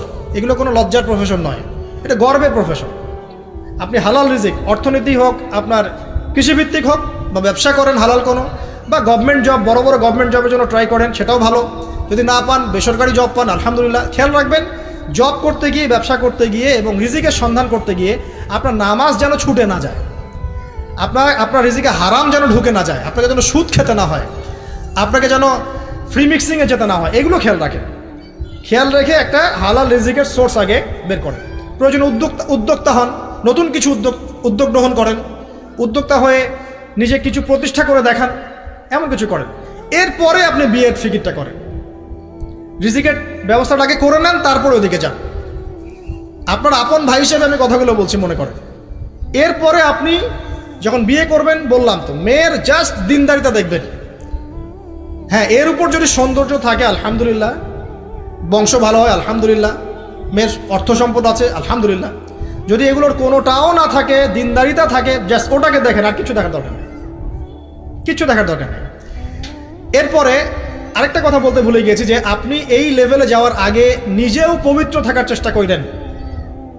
আপনি নিজে জেনায় যায় না, নিজে পর্নে যায় না, নিজে হারাম অ্যাফেয়ার্সে যায় না। যদি আপনি যান তাহলে আল্লাহ পাক কিন্তু আপনাকে পবিত্র স্ত্রী নাও দিতে পারেন। এটাই আল্লাহ পাকের নীতি যে একজন পবিত্র মানুষ পায়, ঠিক আছে, যে যেমন আল্লাহ পাক তাকে তেমন মিলিয়ে দেন, এটা আল্লাহ পাকের একটা সুন্নাহ। এর ব্যতিক্রম হতে পারে, কিন্তু আপনি যদি পবিত্র না থাকেন আপনি পবিত্র স্ত্রী নাও পেতে পারেন। তা আপনি আগে নিজে পবিত্র থাকেন, তারপরে আপনি এখন মেয়ে দেখেন। আলহামদুলিল্লাহ, বললাম দিনদারিতা প্রাধান্য দেন। এখানে হাদিসে এটা বলা হয় নাই যে 4টা গুণ দেখে বিয়ে করো, বরং বলা হয়েছে 4টা গুণ দেখে সাধারণত বিয়ে করা হয়। ঠিক আছে, করো আদেশটা এমন নয়, ইনকাহ কথাটা এমন নয়, বা ইনকাহু এমন নয়, তুনকাহু মানে বিয়ে সাধারণত করা হয়। কেউ টাকা দেখে, কেউ সৌন্দর্য দেখে, কেউ দেখে বংশ। তুমি দেখো দিন, নবীজি বলছেন তুমি দিন দেখো, না হলে তোমার হাত ধুলোয় ধূসরিত হবে, মানে ধ্বংস হয়ে যাবে তুমি। আর দিন দেখার ক্ষেত্রে শুধু বাইরের গেট আপটা যথেষ্ট নয়, তার পড়াশোনা দেখেন, তার হিস্ট্রি ঘাটবেন, তার অতীতে সে কোথায় কোথায় পড়াশোনা করেছে, কি করেছে, খোঁজ খবর নেবেন। হুট করে তাড়াহুড়া করে কোনো ডিসিশন নিয়ে ফেলবেন না, এটা খুব ভুল করে মানুষ। ঠিক আছে, তার হিস্ট্রি ঘাটেন, যে সে কোথায় পড়াশোনা করেছে, কি করেছে না করেছে, তার পরিবারের বায়োডাটা ঘাটেন, তার পরিবারের সদস্যরা কেমন, নামাজ পড়ে কিনা, তার ইসলামের প্রতি কেমন ধারণা পোষণ করে। তার মাকে দেখেন, তার মা পর্দা করে কিনা, তার মা ইসলামের উপর আছে কিনা। তার নানিকে দেখেন, তার পরিবারবর্গকে দেখেন, তারপর আপনি ডিসিশন নেওয়াটা সহজ হবে। এগুলোর চেয়ে ব্যতিক্রমও হতে পারে। ওই আজারের পরিবারে ইব্রাহিমের জন্ম হতে পারে, ফেরাউনের আন্ডারে আসিয়ার জন্ম হতে পারে, থাকতে পারে, কিন্তু এটা ব্যতিক্রম। নর্মালি কিন্তু সবসময় এমনটা হয় না। যে প্যারেন্টিংস দিয়ে তারা বড় হয়েছে, ওই প্যারেন্টিংস তাদের মধ্যে থেকে যায়। এই কারণে মেয়ের ব্যাপারে খুব সেন্সিটিভ থাকবেন, আগে পুরো বিষয়গুলো ঘেটে নিয়ে তারপরে আপনি কোনো জায়গায় পা দেন। তারও আগে ইস্তেখারা করবেন আল্লাহর কাছে, যে আল্লাহ আমি তোমার কাছে ইস্তেখারা করছি, আমি জানি না যে কোনটা আমার জন্য ভালো হবে, কোনটা খারাপ। আল্লাহ এটা যদি আমার জন্য ভালো হয় সহজ করে দাও, যদি খারাপ হয় আল্লাহ দূর করে দাও। নিজের উপর চাপ নিয়েন না। তারপরে যদি দেখেন আলহামদুলিল্লাহ দিনদার, আর ডানে বামে দেখার দরকার নাই। যদি আপনি আপনার মনের মতো দিনদার পবিত্র একজন মেয়ে পেয়ে যান, আর যদি সে সুন্দরীও হয় মাশাআল্লাহ, আর ভালো বংশের হয়, তাহলে সারাটা জীবন তাকে নিয়ে কাটিয়ে দেন, সারাটা জীবন তাকে নিয়ে কাটিয়ে দেন, আপনি হ্যাপি হবেন ইনশাআল্লাহ। ডানে বামে দেখার আর দরকার নাই। যদিও একাধিক বিয়ের অনুমতি আছে, কোরআন সুন্নায় সব কিছুই আছে, কিন্তু এখন বাস্তবতাটাও বুঝতে হবে। কীরকম? কোরআন সুন্নায় এমন অনেক কিছুই আছে যেটা বাস্তবে ইমপ্লিমেন্ট করাটা এতটাও সহজ না। যখন যারা করতে যায় তাদেরকে অনেক অনেক হ্যাসেল পোহাতে হয়, কারণ সমাজটা যেহেতু এমন না, কোরআন সুন্নায় আছে যদিও, কিন্তু সমাজটা এমন না, তখন ওই ব্যক্তি কোরআন সুন্না মানতে গেলে দেখা যায় সমাজ থেকে ব্যাপক হ্যারাসমেন্টের শিকার হয়। যদিও এটা তার দোষ না, এটা আল্লাহ পাক তাকে হয় পরীক্ষা করছেন, অথবা এই ওসিলায় তার গুনাহ মাফ করবেন। কিন্তু নর্মালি যেটা চলছে এখানে আপনি আপনার বেস্টটা নেন, যেটা অপশনাল সেদিকে যাওয়ার দরকার নেই। এটা আমার নসিহত, কারণ সবার ওই শক্তি সামর্থ্য থাকে না যে সব কিছু সুন্দর মতো টাইটলি হ্যান্ডেল করতে পারবে। আর বলা যত সহজ, করার ব্যাপারটা এতটাও সহজ নয়। সো আর এই তো জেনারেশনের মেয়ের তো দেখছেনই, পান থেকে চুন খসলেই দেখবেন যে বিশাল তুল কালাম হয়ে যাচ্ছে আর কি। তো যদি আপনাকে আল্লাহ পাক আপনার পবিত্রতার কারণে, আপনার ঈমান আমলের কারণে খুশি হয়ে এমন একজন দিনদার, নেককার, পুণ্যবতী, সুন্দরী, সুশ্রী স্ত্রী দিয়ে দেন, আর ডানে বামে কখনো দেখবেন না, একদম তাকে নিয়ে পুরো লাইফটা কাটিয়ে দেবেন ইনশাআল্লাহ। ঠিক আছে, এরপরে দোয়া করবেন আল্লাহর কাছে, আল্লাহ এটার মধ্যে কল্যাণ বরকত দান করো। বিবাহের ক্ষেত্রে আপনি মোহরটাকে কম করবেন। আপনি মোহর মানে মেয়েদেরকে বলছি, মেয়ের বাবাদেরকে বলছি, সামর্থ্য অনুযায়ী করবেন, ছেলের সামর্থ্য অনুযায়ী করবেন, তার উপরে বোঝা চাপিয়ে দিবেন না। কিয়ামতের আলামতের হাদিসে আমি এটাও পড়েছি, শেষ জামানায় মোহর অনেক বেশি করা হবে, দেওয়া হবে কম। হয় না এমন? আর বাকি আছে আলামতের কিছু। তো ওই চিটারির মধ্যে নাই। আপনি বলছেন 1 লাখ আমি দিব নগদ, ব্যাস নগদ। বলছেন 5 লাখ দেওয়ার সামর্থ্য আছে আমার, 5 লাখ দিব, যে নগদ শেষ, পরে মাফ নিয়ে নিব, এইসব বার্গেনিং আপনি নাই। আর এখনকার বিবাহগুলো দেখলে মনে হয় যে মেয়ের বাবা ছেলেকে বিক্রি করছে, আর ছেলের বাবা মেয়ে কিনছে। সবচেয়ে বেশি মোহর দেখা যায় যে চিটাগাং এরিয়ার দিকে আর কি। এবং আপনি জানেন কি না সবচেয়ে বেশি বিবাহ বিচ্ছেদ ওই জায়গায় বেশি। বাংলাদেশে বিবাহ বিচ্ছেদ দেখা যায় যে প্রতি 24 ঘন্টায় দেখা যায় 28টা বা 29টা বাংলাদেশে। হ্যাঁ, শুধু তাই না, আমি দেখলাম যে 10 লক্ষ মেয়ে অতিরিক্ত আছে পুরুষদের তুলনায় সমাজে ঘুরে বেড়াচ্ছে, স্বামী নাই। 10 লক্ষ মেয়ে। এবং এই ডিভোর্স দেওয়ার ক্ষেত্রে দেখা গেছে যে মেয়েদের প্রবণতা বেশি। 70% মেয়ে ডিভোর্স দিয়েছে, ছেলে দেয় নাই। 30% ছেলে। তাহলে মেয়েদের সাইকোলজি চিন্তা করেন। ও মনে করছে আমি তো এখন শিক্ষিত হয়ে গেছি, তোমাকে আমার দরকার নাই, আমি চাকরি করে খাবো। খুব বেশি শিক্ষিত দরকার নাই আপনার, দিনী শিক্ষা আছে কিনা ওটা দেখবেন। ফ্যামিলিস্ট মেয়েদেরকে নেওয়ার দরকার নাই, আপনি নেবেন ইসলামিক অনুশাসনে চলে এমন মেয়ে। এরপর যখন পরিবার স্টার্ট হবে, আল্লাহর কাছে বরকত চাবেন, বিয়েটা সহজ করে নেবেন। যে বিয়েতে খরচ যত কম, সে বিয়েতে আল্লাহর বরকত তত বেশি। হাদিস। অলিমা হবে, মাশাআল্লাহ, আপনার বিবাহিত জীবন মোবারক হোক, দোয়া করি। এরপরে দেখবেন উভয়ের মাঝখানে আল্লাহ পাক আপনাদের মাঝখানে ভালোবাসা ঢালবেন ইনশাআল্লাহ। সূরা রুমের মধ্যে আল্লাহ পাক বলেছেন ওয়াজআলা বাইনাকুম মাওয়াদ্দাতা ওয়া রাহমা, আমি আল্লাহ স্বামী স্ত্রীর মাঝখানে ভালোবাসার ভ্রাতৃত্ব ঢেলে দিয়েছি। এটা আল্লাহ পাকের একটা আয়াত, নিদর্শন। এবার আপনি পরিবার গঠন করেছেন, এখানে আমি কয়েকটা কথা বলি যে উভয়ের মাঝখানে খুব চূড়ান্ত লেভেলের ভালোবাসা এটাই যথেষ্ট নয় পরিবার সুখী হওয়ার জন্য। পরিবারের মধ্যে এখন থাকতে হবে সলাত। কি থাকতে হবে ভাই? সলাত। পরিবারে থাকতে হবে কোরআন, পরিবারে থাকবে সুন্নাহ, পরিবারে থাকবে ইসলামী অনুশাসন, পরিবারে থাকবে খাস পর্দা। আপনার বউকে মানুষ দেখেই নাই, এরকম পর্দা। আরে কাপড় খোলা তো অনেক দূরের কথা, আমার এমন স্ত্রী আপনার স্ত্রীকে দেখেই নেই মানুষ। বাধ্য না হলে সে বাইরেই আসবে না। বাধ্য হয়েছে, আসছে। মাহারাম আছে, মাহারাম সাথে আছে, এখন বাইরে আসছে। আপনার স্ত্রী ওই মানুষের বাসায় গিয়ে রাত কাটাবে না, এমনকি মানুষের বাসার টয়লেটে গিয়েও যেন সে কাপড় না চেঞ্জ করে। কারো বাসায় গিয়ে স্ত্রীকে রেখে দিয়ে আসবেন না, যে অপরিচিত কারো বাসায় স্ত্রীকে রেখে আপনি কোনো কাজে গেছেন, যাবেন না, এটা করবেন। আপনার কাছে মনে করেন একটা কোহিনূর হীরা আছে, মনে করেন যেটার মূল্য ধরেন যে লক্ষ কোটি ডলার, এটা আপনি কি যত্রতত্র ইউজ করবেন, নাকি আপনি খুব যত্ন করে আপনার ভিতরে আগলে রাখবেন? কোনটা? ইসলাম এভাবে নারীকে সম্মানিত করেছে যে তারা আমাদের কাছে এত বেশি প্রেশিয়াস যে আমরা এভাবে যত্ন করে ওদেরকে ঢেকে রাখি। কথা কি বুঝতে পারছেন? আর তোমাদের কাছে মেয়েদের দাম নাই, তোমরা ল্যাংটা হয়ে ঘোরো, তোমাদের কে বাধা দিয়েছে? ঘুরছেও তো তাই। আর নগ্নতা বলতে আপনি কি মনে করছেন? খালি কি বিকিনি সংস্কৃতি নগ্নতা? নিসাউন কাসিয়াতুন আরিয়াও তো নগ্নতা, যে নারী পোশাক পরেও নগ্ন হয়ে আছে, এটাও তো নগ্নতা। আর নবীজি বলেছেন যে লা ইলাহা ইল্লাল্লাহ ওয়াইলুল লিল আরব কদ ইকতারাবা মিন শাররি কদ ইকতারাব, আরবদের ধ্বংস, লা ইলাহা ইল্লাল্লাহ, আল্লাহ ছাড়া কোনো ইলাহ নাই, কি ভয়ঙ্কর আযাব আসছে। তার স্ত্রী জাইনাব বিনতে জাহাশ তিনি বলছেন, ইয়া রাসূলুল্লাহ আনুহলিক ওয়া ফিনা সালিহিন, আমাদের মধ্যে সলেহ সৎ মানুষ থাকা সত্ত্বেও কি আমরা ধ্বংস হয়ে যাব? নবীজি বলছেন নাম, হ্যাঁ। ইযা কাসরাতুল খাবাস, যখন অশ্লীলতা, বেহায়াপনা, নগ্নতা ছড়িয়ে পড়বে, তখন ভালো মন্দ সব ধুয়ে ধ্বংস হয়ে যাবে। এই কারণে নিজে খুব ভালো আছি, ওরা খারাপ, ওদেরকে কিছু বলার দরকার নাই বলে ভালো হয়ে থাকার সুযোগ নাই। ওগুলো যত ছড়াবে, ভালো আলেম জালেম সব ধ্বংস হয়ে যাবে। আল্লাহ বোঝার তৌফিক দান করুন। এবার আপনি আপনার স্ত্রীর সাথে এভাবে হৃদ্যতা মহব্বতের সম্পর্ক রাখবেন আল্লাহর জন্যে। পরিবারের সবার পিছনে আপনি খরচ করবেন, তাদের হক দিবেন। কার জন্যে? পরিবার বর্গের কারো কাছে কিছু পাওয়ার আশায় না। এই ফিলোসফিটা বোঝেন। পরিবারের কারো কাছে থ্যাঙ্কস পাওয়ার আশায়ও না, আপনি আল্লাহর সন্তুষ্টির জন্য ওদের পিছনে খরচ করবেন, ওদেরকে ভালোবাসবেন, ওদের হক আদায় করবেন। কার জন্যে? আল্লাহর জন্য। এবং এর জন্য আপনি নেকি পাবেন ইনশাআল্লাহ। আর যদি আপনি তাদের কাছে কিছু আশা করতে যান, মনে মনে বেশি এক্সপেকটেশন রাখেন, তখন আপনি কি হবেন জানেন? আপনি পদে পদে কষ্ট পাবেন, পদে পদে কষ্ট পাবেন। দেখে নিয়ে শুধু আল্লাহর হয়ে যান, মানে আল্লাহই আপনার আপন, আল্লাহ ছাড়া আপনি কাউরে চেনেন না। আল্লাহ পাক বলেছেন এগুলো করতে, আমি করি। আল্লাহ পাক ভালোবাসা দিয়েছেন সন্তানের প্রতি, স্ত্রীর প্রতি, বাসি। কিন্তু এটা এত অধিক মাত্রায় নয় যে তার কারণে আল্লাহকে ছেড়ে দিব। বা স্ত্রী সন্তান যদি আল্লাহর পথে চলার ক্ষেত্রে বাধা দেয়, আল্লাহকে ছাড়তে পারবো না, প্রয়োজন ওদেরকে ছাড়তে পারবো, এরকম থাকবে বিষয়টা। ঠিক আছে?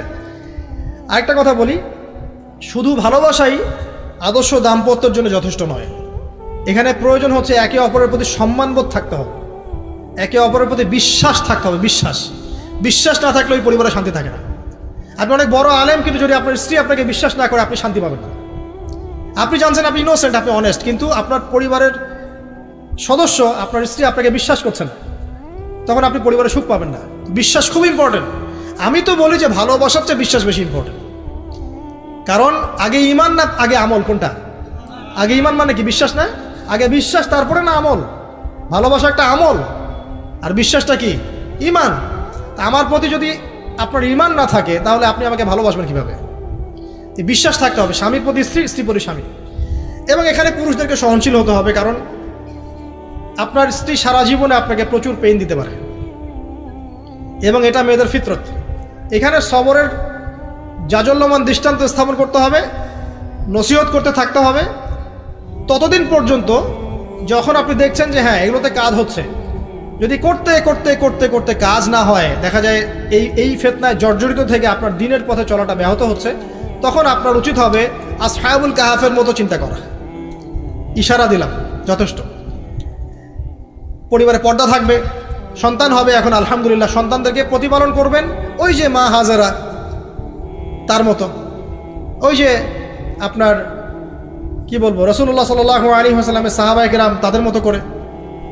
এমনকি আমাদের নবীজিকে তার চাচা, তার দাদারা যেভাবে লালন পালন করেছেন, ভালোবাসা দিয়ে, হৃদ্যতা দিয়ে, এভাবে সন্তানকে ভালোবাসবেন, সন্তানের কথাগুলো শুনবেন, বাচ্চাদেরকে মূল্যায়ন করবেন, বাচ্চারা কি খাবার খাচ্ছে খুব ভালো করে খেয়াল রাখবেন। বাচ্চা নেওয়ার সময় বা বাচ্চা নেওয়ার চেষ্টা করার সময় দোয়া পড়বেন, এবং সবসময় সেজদায় নামাজে দোয়া করবেন পরিবারের জন্য, বাচ্চাদের জন্য। আল্লাহ আমার পরিবারের উপর শান্তি দাও, বাচ্চাদেরকে ভালো মানুষ বানাও। রব্বানা হাব লানা মিন আজওয়াজিনা ওয়া যুররিয়াতিনা কুররাতা আয়ুন ওয়াজআলনা লিল মুত্তাকিনা ইমামা। এই দোয়া বেশি বেশি করবেন। রব্বি হাবলি মিনাস সালিহিন বেশি বেশি করবেন। আপনার একটা নেক সন্তান আগামীতে এই উম্মতের দায়িত্ব নিতে পারবে ইনশাআল্লাহ। হাজার হাজার গবাদি পশু দরকার আছে? একটা ইব্রাহিম, একটা ওমর, একটা খালিদ বিন ওয়ালিদ আপনি জন্ম দিয়ে দেখান, ওই একজনই যথেষ্ট ইনশাআল্লাহ। তাআলা পারবেন না ইনশাআল্লাহ? সন্তানের কথা শুনতে হবে। প্যারেন্টিংস একটা বই আছে, বাজারে পাওয়া যায়, কিনে নেন। ওখানে প্যারেন্টিংসের অনেক টিপস আছে। সন্তান কি খাচ্ছে, কার সাথে মিশছে, কোন বন্ধুর সাথে খেলছে, আপনার কোন স্কুল কোন কলেজে পড়ছে, এগুলো খেয়াল রাখতে হবে। কোন ডিভাইস ইউজ করছে, বাসায় সন্তান কি পরিবেশ দেখে বড় হচ্ছে, পিতামাতার মধ্যে ভালোবাসা দেখে বড় হচ্ছে নাকি ঝগড়া দেখে দেখে বড় হচ্ছে, এটা খুব ইফেক্ট করে। সবচেয়ে বড় কথা, সন্তানকে পিছন থেকে আপনাকে বুস্ট আপ করতে হবে। আপনার সন্তানকে আল্লাহ পাক নির্দিষ্ট একটা প্রতিভা দিয়ে পাঠাবেন। হয় সে ভালো লিখতে পারবে, না হলে ভালো বলবে, না হলে ভালো খেলবে, না হলে কিছু একটা ভালো চিন্তা করবে, ভালো আর্ট করবে। ওর প্রতিভাকে ওর উপরে চাপিয়ে দিবেন না। ওর যে প্রতিভা আছে ওই প্রতিভা অনুযায়ী তাকে বেড়ে উঠতে দেন। হাতের আঙ্গুলগুলোকে জোর করে করে টেনে সোজা করার দরকার নাই, আঙ্গুল ভেঙে যেতে পারে। আঙ্গুলকে বাড়তে দেন। ওকে আল্লাহ পাক একটা রং দিয়েছে, একটা প্রতিভা দিয়েছে, ওকে বিকশিত হতে দেন। ওর গন্ধটা আমরা যেন পাই, ওর গন্ধ পরিস্ফুটিত হতে দেন। ওকে চাপ দিবেন না। এখনকার পরিবারে প্রচুর চাপ, দেখবেন যে সন্তানের পিতামাতারা চাপ দিতে দিতে সন্তান আত্মহত্যা করে ফেলছে, করছে না? রেজাল্ট খারাপ হলো, কি চাপ, কি করলি সারা জীবনে, এসএসসিতে A+ পাইতে পারলি না, বেচারা গলা লটকাই দিয়ে মরে গেল। কি হয়েছে? এসএসসিতে রেজাল্ট খারাপ হয়েছে তো কি হয়েছে? জীবন এটাই সব কিছু? একটা না হয় দুর্ঘটনা ঘটে গেছে জীবনে, তাকে জীবনে নষ্ট হয়ে গেছে নাকি? পিতামাতার চাপের কারণে, এই যে চাকরি পাইস না, সারা জীবন ধরে খাওয়াইলাম পড়াইলাম, চাকরি করতে পারিস না, আমাদেরকে দেখতে পারিস না, চাপ দিতে দিতে বেচারা এখন মাদকের দিকে।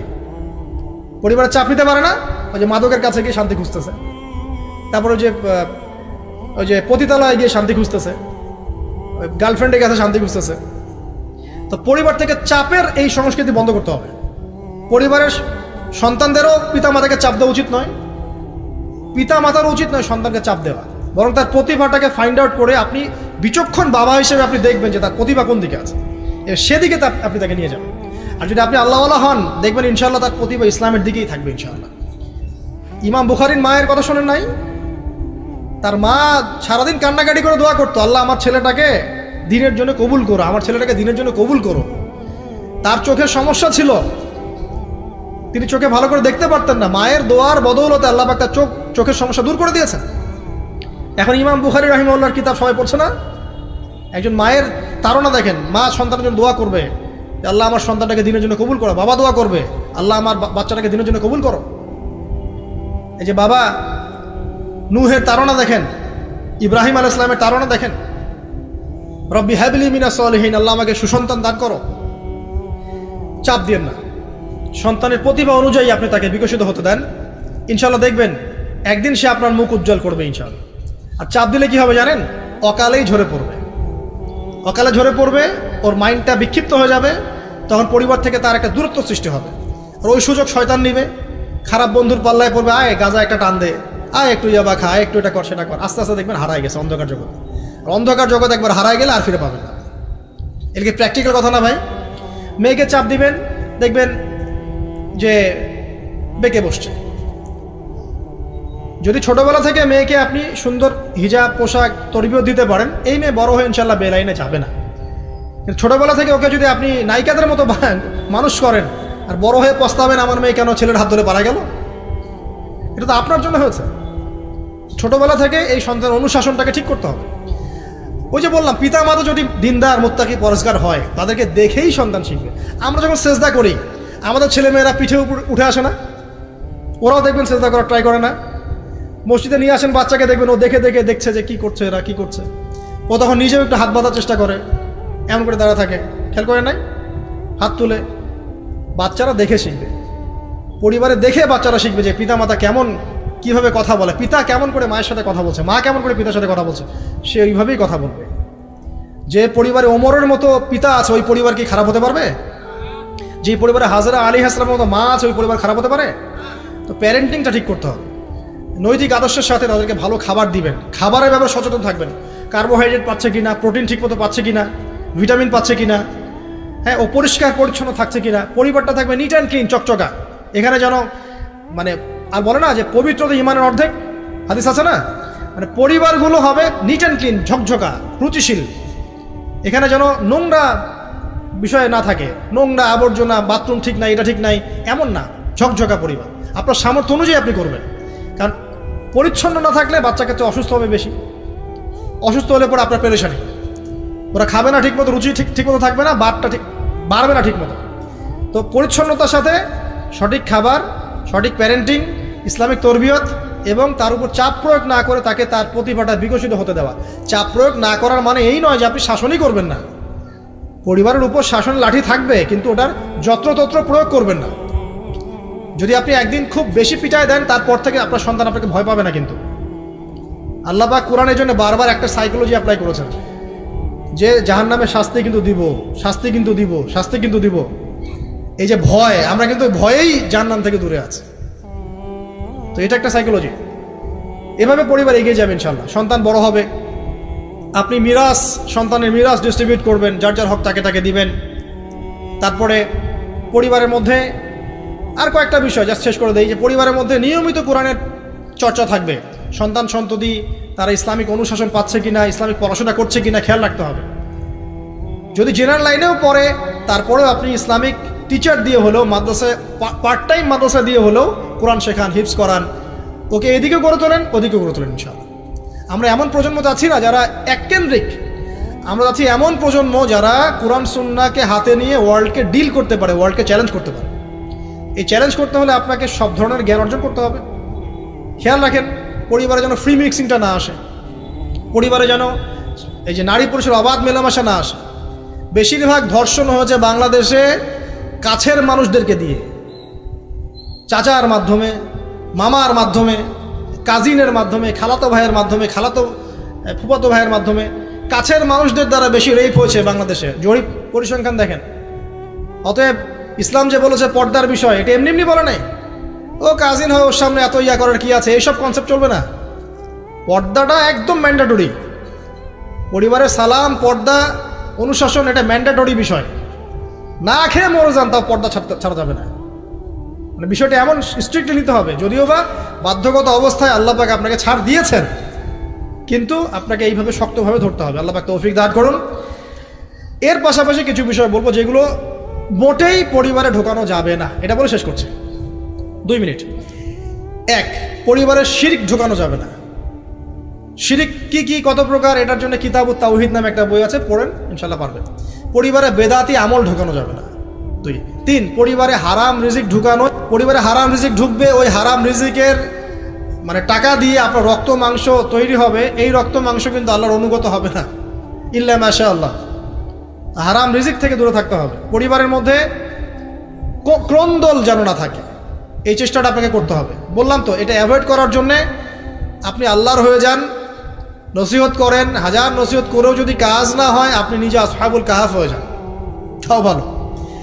পরিবারের মধ্যে অপসংস্কৃতি যেন না ঢোকে, পরিবারের মধ্যে অশ্লীলতা যেন না ঢোকে। পরিবারে এখনকার চলমান যে ফিতনাগুলো চলছে, এই যে ডিভাইসের মাধ্যমে, গেমিংয়ের মাধ্যমে, যে আপনি বলেন পাবজি টাবজি, ফ্রি ফায়ার, হাবিজাবি, হ্যাঁ, ইন্টারনেট সেকশনের যে নগ্নতা, তারপরে অনলাইনে যে জুয়া ঢুকেছে, লুডু ঢুকেছে, কত কি ঢুকেছে, আমি আসলে এগুলো শুনেছি, আমি দেখিনি এগুলো কিছু, আমি যা শুনি এগুলো। এই যে বিষয়গুলো, সেগুলো আপনার পরিবারের নৈতিক মূল্যবোধটাকে নষ্ট করে ফেলবে। বিনোদন যদি পেতেই হয়, তাহলে বিনোদন, কায়িক বিনোদন নেন। পরিবারের সন্তানদেরকে বা আমাদের সদস্যদেরকে জিম করতে বলেন, খেলাধুলা করতে বলেন, ফুটবল খেলুক, ক্রিকেট খেলুক প্রয়োজনে। যদি গান শুনতে চান, ইসলামিক নাশিদ শোনেন, ঠিক আছে, কৌতুক চান, ইসলামিক রসিকতা করেন, ঘোরেন, প্রয়োজনে পরিবারবর্গকে নিয়ে ঘুরেন, দেশটা ঘুরে আসেন, ট্রাভেল করেন, ঘোরেন, আল্লাহর নিদর্শন দেখেন, এটাও তো এন্টারটেনমেন্ট নাকি? পরিবারকে সময় দেন, পরিবারকে সময় দিয়ে আপনি এই যে প্রাকৃতিক বিনোদনের দিকে চলে যান, ডিভাইস কেন্দ্রিক বিনোদনের দিকে যান না। নাহলে হবে কি, মাথাটা ওই ডিভাইস কেন্দ্রিক হয়ে যাবে, অস্থির, এবং এই মাথার মধ্যে আর কোরআন সুন্নাহর সঠিক জ্ঞানটা ঢুকবে না। তো এই কাজগুলো যদি আমরা না করি, ইনশাআল্লাহ পরিবার ভালো হবে। আল্লাহ রাব্বুল আলামিন আমাদের সবাইকে আদর্শ ইসলামিক পরিবার গড়ে তোলার তৌফিক দান করুন, আমিন। আর তাদের কথা বলে শেষ করি যে যারা অলরেডি ঢুকে গেছি, এই সমস্যাগুলো ফেস করছে, এখন এক নাম্বার কাজ ভাই, আগে তওবা করে আল্লাহর কাছে ফিরে আসতে হবে যে আল্লাহ, আমি জীবনে যা ভুল করেছি, এখন থেকে আর ইনশাআল্লাহ আমরা এই আল্লাহ দ্রোহী কোনো কাজে যাব না।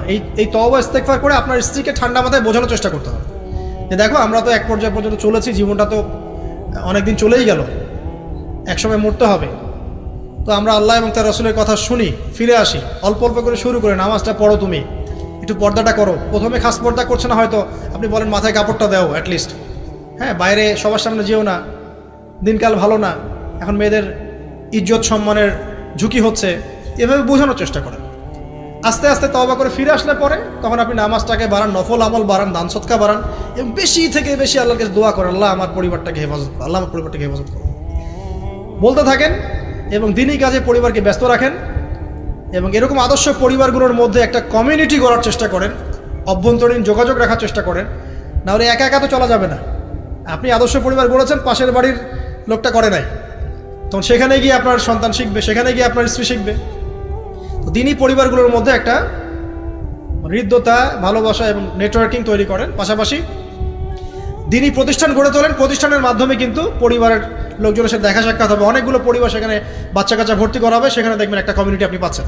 তো এভাবে শেষ করে দেয়, এভাবে তাওহীদের চর্চা 1, সুন্নতের প্রতিষ্ঠা 2, 3 হালাল রিজিক, 4 হৃদ্যতা ভালোবাসা, 5 সবর ধৈর্য, 6 আল্লাহর কাছে দোয়া, বেশি বেশি দোয়া, 7 কি পর্দা, 8 অপসংস্কৃতির প্রতিরোধ, ঠিক আছে, 9 সন্তানদেরকে আগামী প্রজন্মে, আগামী মুসলিম জেনারেশনকে লিড দেওয়ার মতো করে তৈরি করা।